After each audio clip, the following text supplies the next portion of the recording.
আমি আসলে প্রথমেই জনাব এম এ আজিজ আপনার কাছে যেতে চাই। আজিজ ভাই, লন্ডন বৈঠকের কথা যেহেতু শুরুতে বললাম, সেই জায়গায় একটু ফিরে আসি অন্য প্রশ্নে যাওয়ার আগে। সেই লন্ডন বৈঠকের পরে আমরা জেনেছি যে জনাব তারেক রহমান প্রধান উপদেষ্টা ডক্টর ইউনূসকে বলেছেন বিএনপি ক্ষমতায় গেলে ডক্টর ইউনূসকে তারা কাজে লাগাতে চান। ডক্টর ইউনূসকে বিএনপি কিভাবে কাজে লাগাতে পারে? মানে একটা তো আছে যে বাজারে গুজব আছে যে বিএনপির সাথে ডক্টর ইউনূসের এক ধরনের সমঝোতা হয়েছে যে বিএনপি ক্ষমতায় আসলে ডক্টর ইউনূসকে প্রেসিডেন্ট করা হবে। একটা তো ব্যাপার আছে যে ডক্টর ইউনূস চেয়েছেন যে বিএনপি যেন তাকে কোনো রকম কোনো ডিস্টার্ব না করে। একটা গুজব আছে যে ডক্টর ইউনূস চেয়েছেন যে তাদের যেন পরবর্তীকালে কোনো মামলা মোকদ্দমা বা তাদের কোনো রকম কাজের জন্য বা তিনি যেগুলি কাজ করেছেন সেই ব্যাপারে যাতে কোনো প্রশ্নের সম্মুখীন না হতে হয়। আপনার কাছে কি মনে হয় আজিজ ভাই? ধন্যবাদ আপনাকে। লন্ডন বৈঠকে আপনি যতগুলি কথা বললেন, আপনাকে যদি বলি সূত্র কি আপনি বলতে পারবেন। 1 ঘন্টা 20 মিনিট কথা হয়েছে, দ্বিপাক্ষিক কথা হয়েছে, এখানে তৃতীয় ব্যক্তি ছিল না। সুতরাং এটা আমরা অনুমান করতে পারি, হয়তো বিভিন্ন জনের কাছে বিভিন্ন ভাবে শুনতে পারি।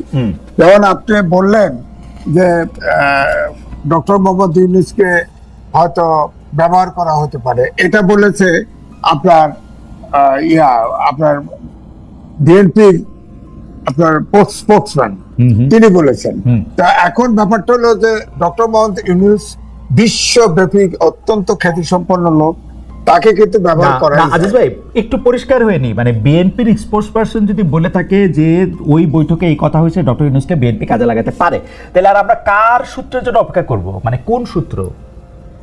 না, সূত্র হলে আমি যেটা বলছি যে একান্তে 2 জন ব্যক্তি রুদ্ধদ্বার বৈঠক করেছে, সেখানে তাহলে ওই বিএনপির সূত্র থেকে অর্থাৎ তারেক রহমানের সূত্র থেকেই তিনি পেয়েছেন। আমার বক্তব্য হচ্ছে, ধরেন একটা নির্বাচন যদি হয় তাহলে ইউনূস সাহেব তার ক্ষমতায় থাকছেন না। তিনি যেভাবে ইন্টারন্যাশনাল ফিগার এবং তার বক্তৃতার টাকা পয়সা দিয়ে head of state, head of government শোনে, তাকে তো ব্যবহার করাই যায়। তিনি, আমি তো যখন ডক্টর মোহাম্মদ ইউনূস আওয়ামী লীগের সময় 6 তলায় ফাটায় উঠায় লিফট বন্ধ করে, তখনও বলছি যে তিনি জাতীয় সম্পদ, তাকে তো আমরা জাতীয় স্বার্থে ব্যবহার করতে পারি, কারণ তার তো সারা বিশ্বব্যাপী কানেকশন আছে। না না, সেই ব্যবহার এখন অন্তর্বর্তী কি আসলে কি ব্যবহার করতে আমি বলতেছি, সে অন্তর্বর্তীকালীন সরকারের এখন প্রধান, তিনি তার পরিচয় কিন্তু এখন কাজে আসছে না। কারণ অন্তর্বর্তীকালীন সরকার যে সবাই দেখা হলে বলে সাহায্য করব, যে সাহায্য চান, কিন্তু কেউ সাহায্য করে না, কারণ প্রত্যেকের পুঁজির কিন্তু নিরাপত্তা চায়। অন্তর্বর্তীকালীন সরকারের কাছে সেই নিরাপত্তা কোনো দেশই আস্থা রাখতে পারে না। এই জন্য তিনি কিন্তু কোনো কিছু জেনারেট করতে পারছেন না, কোনো বিনিয়োগ নাই, কোনো ব্যবসা নাই।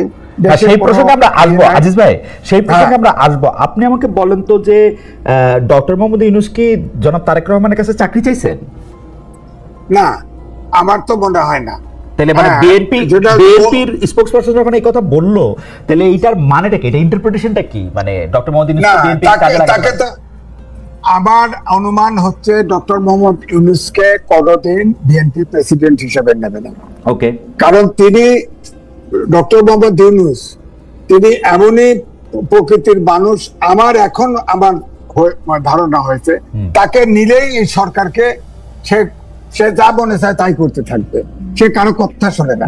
মাহমুদুর রহমান মান্না তার প্রিয় ছাত্র ছিল, সে বলেছে, ডাইরেক্টলি বলেছে, একটা টেলিভিশনে আমার সামনে বলেছে, উনি বক্তৃতা করেন, উনি বক্তৃতা শোনেন, প্রশ্ন করলে মৃদু হাসেন, কোনো উত্তর দেয় না, সবাইকে ডেকে নেয়।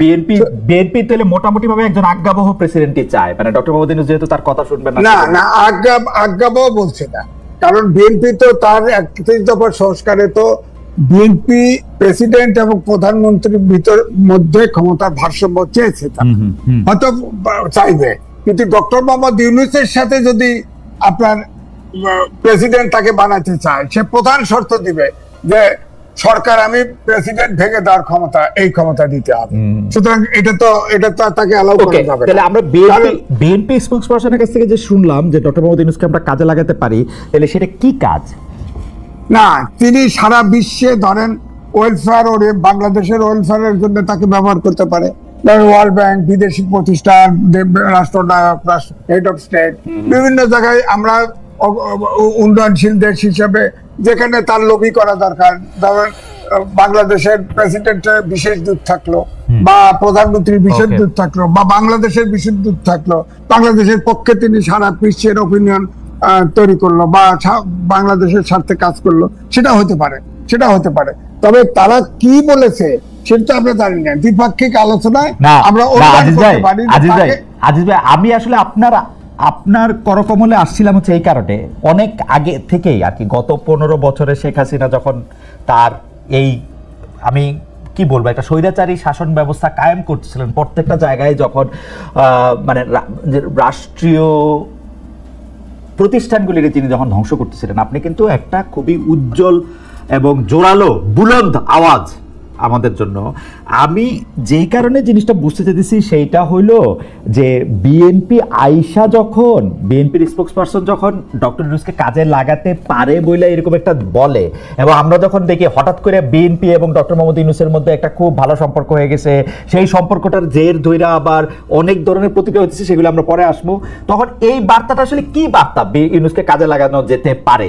Either way doctor Muhammad Yunus Tarique Rahman সাহেবের সাথে দেখা করে বলছেন যে আমি আপনার বিশেষ দূত হইতে চাই, আপনি যখন ক্ষমতায় আসবেন আপনার আম্মাকে আমার সালাম দিবেন। অথবা হইতে পারে যে তারেক রহমান সাহেব ইউনূস সাহেবকে বলছেন যে প্রফেসর সাহেব আপনি ঠাইকা যান, আমরা যখন আসবো। এইদার ওয়ে বিএনপির মেসেজটা তো তাই না, নাকি আসলে কি আপনি না সেটা আমরা জানি না তো কি মেসেজ।